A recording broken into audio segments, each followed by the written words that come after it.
Hello everyone and welcome to a new video. Today I am filming my March wrap up, which ended up being quite huge. I'm not gonna lie. I read 31 books in March, so basically a book a day. I didn't actually read a book a day, but I read 8,950 pages. So I was 50 pages away from 9,000 pages. I don't know why this keeps happening. It's just, I don't know. Okay, I really don't know. I had 2 weeks at least when I read one book a day because of readathons, and we're gonna go through all my thoughts here.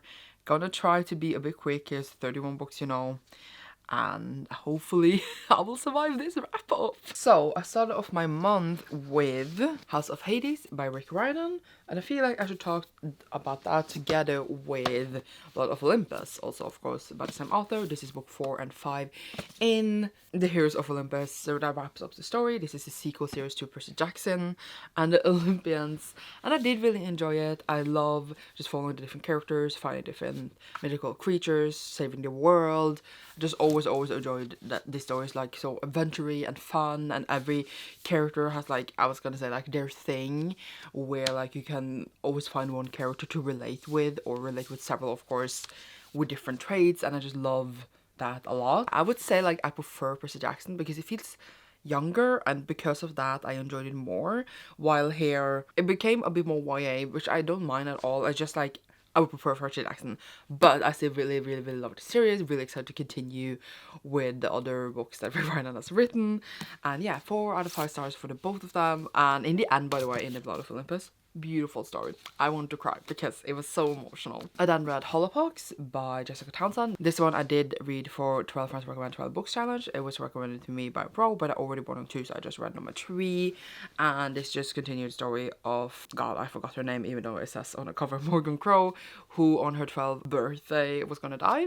But then all the things happens. It's really like fun, adventure-y, magic, and here the story really took a, I was gonna say, a darker turn, where I really wanted that to happen, but I wasn't sure that the story was going to do it, but then it did, and I'm very excited now to see the sequel, because just these vibes that we came to in the end, love them. But overall I think it's actually my least favorite of them so far, even though like I still really liked it. Still a 4 out of 5 star, of course, but like still just my least favorite. The second one is, as for now, my favorite. And then read India's Datter by Shilpi Somaya Gowda.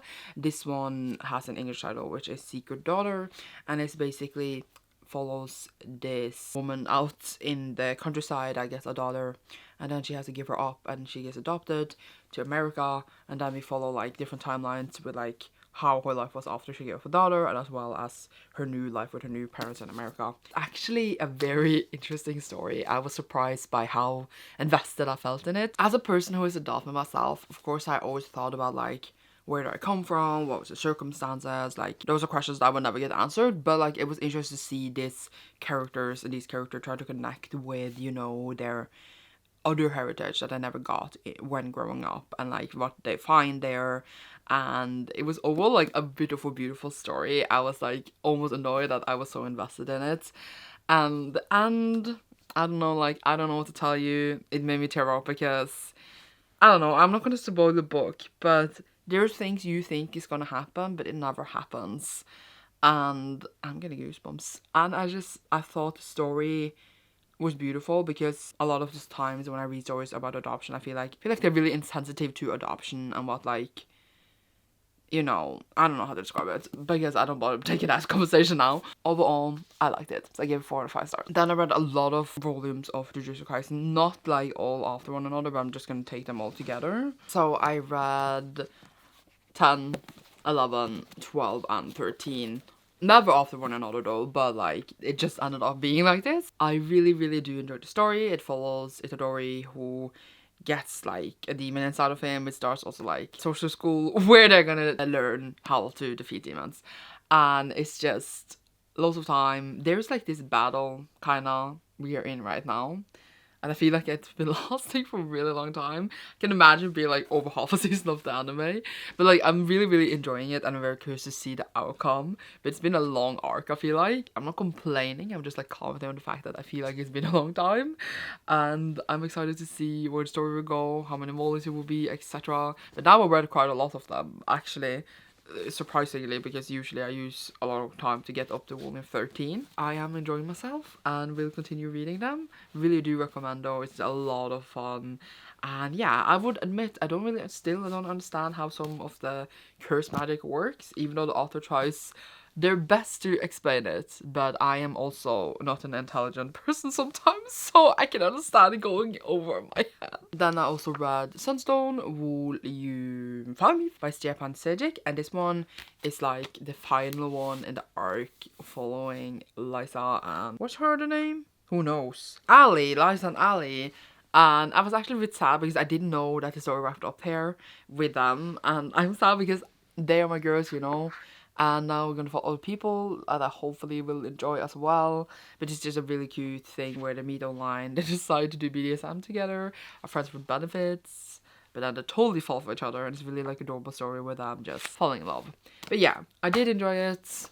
Yay. After this was Koreadathon, and I read one book a day for that, plus one more. So I'm just gonna go through all of them. I have a vlog for it, and I feel like I talked some thoughts there too. But again, trying to go as fast as possible. So I'm just going in the order of the challenges instead of the order I read them because I got confused. So the group book was Winter in Sokcho, which is by Elisa Shua Dusapin, and this is about a young woman who works in this, I was going to say, a hospital in Sokcho, and then this French dude comes in and they kind of connect in a way. I don't really know why, but Sokcho is a city on the border between the South and North America. And it's like a bit about that. It was a bit interesting for like 4 seconds, but overall the vibe of the story, I didn't really understand it. I liked like the atmosphere, like where we were, but like I didn't get where these two characters had like so much things going on between them, and I didn't get the point of the story in the end. I assume it's going to be like smart and intelligent in a way that I didn't understand. But yeah, not like my favorite, and I give it like 3 out of 5 stars. Then a book translated from Korean, I read Kim Jiyoung, Born 1992 by Chu Namyo, and this one was actually one of my favorites for like the whole month. It was so good. It was this young woman who was like any other woman in Korea, and it's just kind of like her life and like how it is to be a woman in Korea, and it was just so much, I was gonna say, saw commentary on how that has been, and it was just very interesting and kind of sad and frustrating at the same time. And then we also like get kind of facts, like actually facts with references. And I know some people wouldn't like that, but I really enjoyed it. It just made the story feel more real for me, and I really love the ending, just in a way that, of course, it's sad, but it's funny because it just kind of like was the top of the cake for the whole thing. So I gave this like 4.5 out of 5 stars, I would say. The third challenge was to read a manga, a graphic novel, or a webtoon. And for that, I read Solo Leveling Volume 3 by Jiyoung, and this one is just, you know, continuing solo leveling, following the weakest hunter of mankind. This changes in a way in the first volume, or just continue the story. It just gets darker and darker, and it's just so funny to see the characters develop, seeing the main character like interact with other people. It's so good. Really loving it. My second volume is still a favorite, but I'm just very excited to continue. It's such a good time. Fourth challenge was to read an historical fiction. After that, I read The Red Palace by June, and this one is just a murder mystery thriller thingy set in, I always forget the years, 1758 in Joseon, and this one we have the crown prince being believed to do murder. We follow a palace nurse who was really involved in this because other palace nurses have been dying, and then she also wants to like clear the name of a mentor, so she goes out like on her own investigation, try to find out who's behind these murders, and it's really fun in June her style, because like the first book by her and the second one, they all like have the same vibe, this one too, and like I really like that vibe. It's like funny, not funny, it's not funny at all, it's like really fun murder mystery vibes set in like this time, and I just really like them. So very excited to see the next book by the author as well. 4 out of 5 stars. Then the next challenge was to read an award-winning novel, and for that I read The Vegetarian by Hong Kong. I don't really get this one either, but it was originally 3 short stories and then were put together in this novel. There is this woman who tries to be a vegetarian, and we follow other people in life seeing her become this vegetarian, who's like not a good vegetarian, I would say. Like it's really bad for her because she doesn't like take the precautions to like actually eat properly. First story is from her husband's point of view, the next one her brother-in-law, and the third one from her sister's point of view. And it's just seeing this character unravel from other point of views in a way. Very weird and strange, I didn't really understand it, but I kind of still liked it. But yeah, I would give it like 3.5 out of 5 stars. The next challenge was to read a book recommended by Korean celebrity, and for that I read Please Look After Mother by Kyun Sok Jin. And this one is following this family where the mother's gone missing and they're looking for her, and then we follow different point of views going back into time, thinking about like her mother and like the different experiences and like, you know, interactions they had with her, and everyone had kind of a different one as well.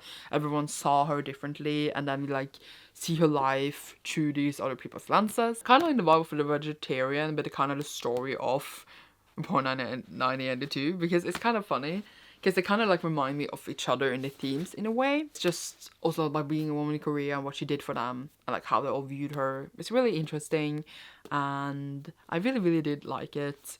It's a different kind of book definitely than I read. All of these are, but you know, branching out a bit. But yeah, I did end up enjoying it and I gave it 4 out of 5 stars, I believe. And then for the last challenge for Koreadathon, it was to read a book featuring a Korean diaspora character, and for that I read Tiger Honor by Yoon Ali. This is the sequel / companion to Dragon Pearl, which I really loved, and I was very excited for this. This one is quite a different book while set in the same world. We also meet the characters that we loved and saw in Dragon Pearl, and it was really fun. This is like set in a one-day adventure, which is really like not that usual. I think like in sci-fi we usually spend months and months traveling, you know, different spaces and places. That was a word. Here we started in a day and then it's over, and it's that I like that vibe, and it's also very like cute and fun and adventurous because it's, you know, middle grade. But yeah, really liked it. It also has a non-binary main character. Did I not say that? I forgot to say, but I just, in my head, I assume everyone knows this, but I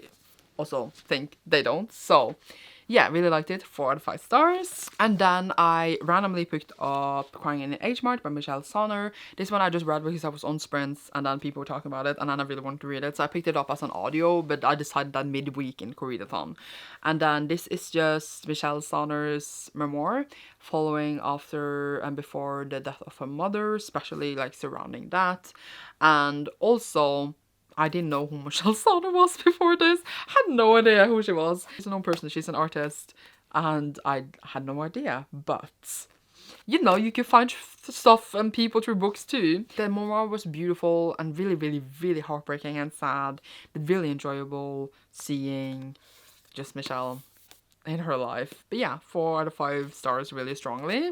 I don't know, me reading memoirs, who am I? I don't even know. I don't know me anymore. And that was like all the books for Koreadathon I read that week. And then the next week it was Magical Readathon, mini Magical Readathon, and Final Book Support Group. And for Magical Readathon you had to read 2 books, 2 prompts for your Conduit and Legacy, and my Conduit is a sword, I believe, I remember correctly, and I had to read something with a blade on the cover. For that I read Vespertine by Margaret Rogerson, and this one, oh god, how to explain this book, because it kind of is hard to explain, but it follows this main character who lives like in a monastery in a way, and all the people there who are like to become nuns are like vulnerable to be possessed by spirits, ghosts, ghouls, whatever we're calling them, and then they get attacked by people, or was it ghosts? Oh my god. But either way, she ruins this object and gets this, I was gonna say demon inside of her, who's like in her voice. She goes on the run, people are after her, etc. It also seems to not be a standalone, so it will come more. And also like I did like the world and stuff. I just thought some of it was very boring. We're just on a run for most of the time. I just felt like things didn't like happen. It was more like things happened to the main character. I just felt like, I don't know how to describe it, but it had some nice female friendships. It had no romance, which is like what people, I was gonna say, promote this as like no romance, which I didn't know, but I found out later. It was okay for me. 3 out of 5 stars, but definitely not a favorite from this author. Like the other 2 I have done much more, but maybe I will like it more when the sequel comes out, I don't know. And then the next challenge was for your Legacy, and the challenge was to read a book with knights in the cover on the series title. After that I read Beast Made of Night by Tochi Onyebuchi, and this one follows different characters in the city of Kos, and I was just gonna say that they are like Aki, and then they go to people and take their guilt, and when they take the guilt they kind of get like tattoos on their body that represents that guilt, and then it goes away.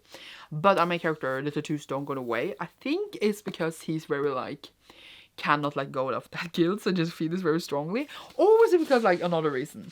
I guess I am horrible at this apparently, but it was very interesting. He gets involved with the royal family, and then I think The Wolf a Bit Fast is a very short book, so I felt like he was very like, oh, I'm gonna do this, and then suddenly we were not. So I was just like, oh, okay. But I did end up enjoying it. I gave it like 4 out of 5 stars. I thought it was really interesting, very unique. So I'm excited to read the next one because it's a duology. And then it was finally book support group, which I did like the days after.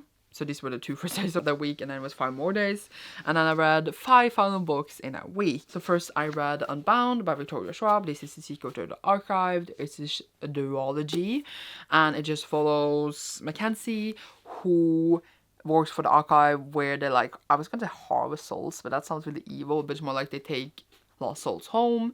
And she also have to like jiggle her normal life as well as like that secret life, as well as like the PTSD and trauma she has from the first book, like really, really strongly. And I thought that was done really well, really, I was gonna say sadly, because it was sad to see it. And then more stuff happened. It was really, really fun, interesting, really love Mackenzie and just how the story developed. It was really good, and it's fine that it's not coming more, because I think it's fine because it was still 2 really fun books. And then I read A Rose of Bold and Dudley. Oh god, I lost that book, but which was really fitting, which is the final book in the Curse Breaking series. I hated it. I never hated a book so much before, but I don't want to talk much about it. A video might be coming more about this series later. But yeah, I absolutely love the first book, which is The Beauty and the Beast retelling. Really, really love that. I don't know what this is, but it's not in that series in my head. So yeah, 1 star. My first 1-star read of the year. That's all you need to know. And then I read Dreams and Gods and Monsters by Laini Taylor. Finished up the Daughter of the Smokebone trilogy.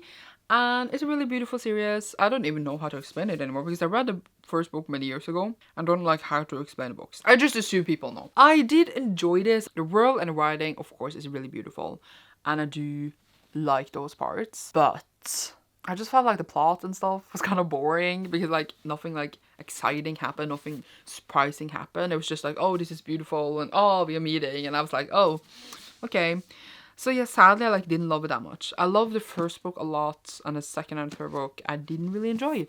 So yeah, 3 out of 5 stars. It's not like I didn't like it though. It's more like I didn't love it. But I assumed I was gonna love it. That's what I'm trying to say. And then I read The Shadow Sun by Anke Jemisin, which is the second book in the Dream Blood duology, so I finished that. And I literally do not know how to describe this. We basically follow like, I was gonna say like monks, but it's not really monks, but it's kind of like a bit of monks. And then they all like kind of harvest dreams. I can go into dreams and harvest them when the people are gonna die. And that's like kind of the magic world building thing. I was a bit confused because I don't remember what happened in the first book. And I was like, who are these people? Are these the same people as in the first book? Because I think one of them was, but not all of them. Great choices by me, but it's a really interesting world, and characters still really ended up enjoying the book a lot because I'm kind of Jemisin. But yeah, I don't know if it was the best choices for me, but yeah. 4 out of 5 stars still though. And then the last book I read for final book support group was Girls of Fate and Fury, which is the final book in the Girls of Paper and Fire series. The first book follows Lei, who chose not to be a paper girl for the Demon King, you know, forced to be, which is like being his concubine, and then, you know, she's forced to, I was gonna say, serve him, and it's bad, and then there's a lot of trauma, but there's also a love story in there between these 2 girls. It's amazing. Between Lei and Ran, who is my girls. And here we have the final book, and it was just so much fun. I just really enjoyed it. I love the theme of friendship in here. I just love all the characters, how they developed kind of into the end. I don't know how to describe it, but I feel like some books in the end are kind of like done with it. I don't know, but it was just so beautiful to see this ending. I think it was perfect. I really just enjoyed, like, especially, I was gonna say, like, the last few chapters. They were so cozy. I was so happy, and I just had the greatest time with the series overall. 4 out of 5 stars, really strongly, and I will always recommend it. Then mid-month I also remember that I had to do the Vespertine, which I had kind of forgotten I was gonna do. And the buzzword for March was to read like a book with like a place or destination in the title. I forgot to mention this in my TBR too. But yeah, I found a book for it, and that is Tokyo Ever Author by Emeko Jean. And this one, it was so pink. Oh my god, look at this. But yeah, And this one just finds out the main character finds out that she is the princess of Japan. And it's just so fun after that. I love a kind of story like this. I really had fun. It has drama, it has really sweet family moments. I'm very excited to read a sequel. It was honestly adorable and just pure fun, and I ended up, as I said, really enjoying it. So 4 out of 5 stars. I'm excited for more drama. That was always my dream, you know, to find out that I was a princess. It never happened. Very disappointed. Then I read this one for a TBR card, which was to read a book that was translated, and I read Vanne, blomster by Valerie Perrin. The English title is Water for Flowers. And this one I have in Norwegian, but it was originally written in French. And I don't know how to describe this. It just basically follows this woman who works as a graveyard caretaker, and then we follow her life with loads of flashback of how she ended up there and just her life story. I'm not gonna say more than that. Also people who visited graves and stuff. And it's just very interesting. I did end up enjoying it a lot. I thought some parts of it was just, I was gonna say, a bit boring and just a bit dragged out. I think it could have been a bit shorter, honestly, like 50 pages or 100 pages shorter, because I just felt like it stretched out the story a lot. But Figa ended up on like 3.5 to 4 stars. Definitely also a different kind of book than what I usually read. I don't know what happened in March. It was a wild month apparently. I then read Everblaze by Shannon Messenger, which is of course the 3rd book in the Keep of Lost Cities series, which I'm reading for KEEPERALONG, which you can find more information about down below. I like was already been as well, so I will also leave that link down below. I did end up enjoying the story. I just felt it dragged a bit in the middle, but I enjoyed all the reels and the development of the story overall, like especially the ending. Very curious to see for the next one. Very excited to discuss it with Sasha and Chris, and you can still join us, so you should do that. 3.5. I don't actually remember. I then read the song Rising by Samantha Shannon. This is the 3rd book in the Bone Season series, and I'm also reading this for like sequels I picked out to read this year.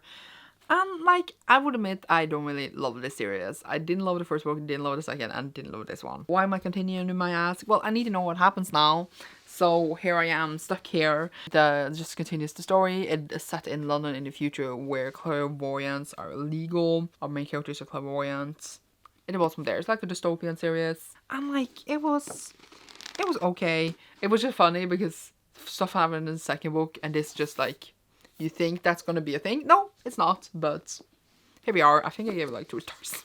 I don't actually remember. Then I read Time of Contempt as well as Baptism of Fire by Andrzej Sapkowski. These are books, depending how you read them, but I read them in this kind of order, so 4 and 5 in the Witcher series. So Time of Contempt I read before, and Baptism of Fire I hadn't, but of course I love them because I love the characters so much.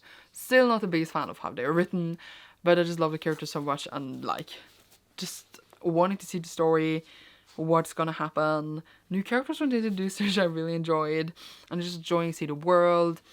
Just love the vibes, love everything. Really recommend it, even though they're written in a way that's a bit annoying, but it's just worth it for the story still. I'm gonna try to continue this in April as well, but I don't think I will finish it, but we shall see. Then I read Traitor's Blade by Sebastian de Castell, which is the 1st book in the Great Coat series. This was also for 12 friends recommend 12 books. This was recommended to me by Steph, and this one is just set in this magical world, and there were these great coats that like worked for the king really closely, and now the king is dead and people like hate them, and we follow just like their, I was gonna say, for like a small group of them, and then they're really good at fighting, and then they fight people, and then they go around and try to get jobs, etc.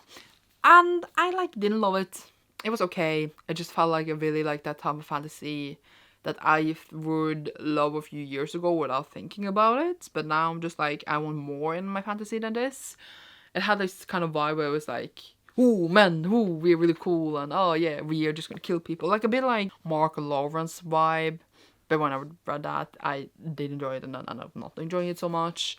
And it reminded me a bit of that, and it's not the vibe I adore, but I can get behind it, and it did have interesting parts in it, whereas when I continue the series, I will see if that will make it worth it for me, although not like my fave. So 2 out of 5 stars. The last book I read was First Sister by Lyndon A. Lewis, and this one is the Facing Gates pick for March, and the live show would be hopefully soon. I did end up enjoying this, but I'm not gonna say too much because we're gonna do the live, etc. And then when we talk with more people, it's easier to put, you know, our thoughts on stuff. It follows 3 point of views in a way. We have I was gonna say the first sister. What's her name? She doesn't have one. That makes sense that I didn't forget that I forgot it. I mean, like, I knew that, but I keep forgetting people's names. I just assumed I have forgotten it. She wants to keep her position because they got a new captain on her ship, and then she wants to keep her first sister position. Then we have Lito, who's a soldier, and then he needs to go out and do this mission. And then we have Hero, who's also a soldier, and then something has happened to them. So we try to find out what, I guess. And it's this just really cool sci-fi. I really liked how the different characters were set up. I really enjoyed the world. Very curious to see what happened next. And I have so many more thoughts and spoiler thoughts as well. Very excited for the live. I'm not sure about my rating for now, but I would say like 3.5 up to 4. Stronger to 4 than to 3. And the ad had some turns. But yeah, it was a fun read. And yay. Definitely some twisty ends that I'm very excited to talk about. Actually, did this decently fast considering how many books I read. And I hope you enjoyed this video. Leave a blink your face emoji down below if you enjoyed this. And you will see me soon in the video. Thank you so much for watching. Bye!